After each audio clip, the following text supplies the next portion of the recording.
Hello everyone and welcome back to our Python tutorial. Today I will talk about the second part of print function in Python. Let's begin. Now I am opening VS Code tool to write the Python code. I have already created several Python files for today's discussion. The print function can display multiple values by separating them with commas. This makes it easy to print different types of data together. For example, I have two print statements. In the first print statement, two texts are separated by a comma. In the second print statement,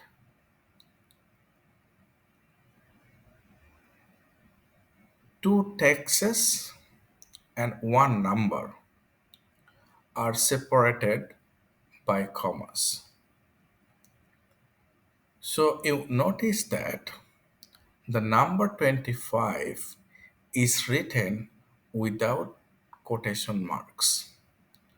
So if you run both statements, you will see the output as expected. So far, we see using commas in print function, we can display different types of data together without any extra formatting. We can also use plus operator to concatenate strings, but when adding numbers, you need to convert them into string using str function. For example, here I have used plus operator inside the print function. So str function 5 plus 3 converts the number 8 into a string, allowing it to be combined with the text. This ensures that Python does not throw a type error when combining text and numbers. Now look at the escape sequences in Python. Escape sequences in Python help format text by adding special characters within string. Some common use ones are for new line we can use backslash n. For tab space we can use backslash t. For double quotes inside a string we can use backslash double quotation at the beginning and at the end of text.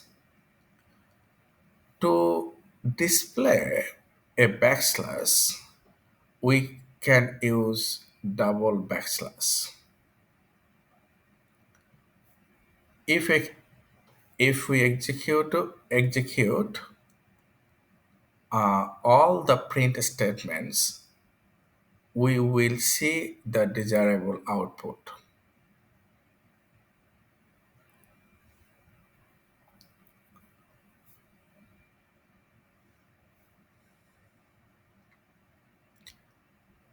For structure output,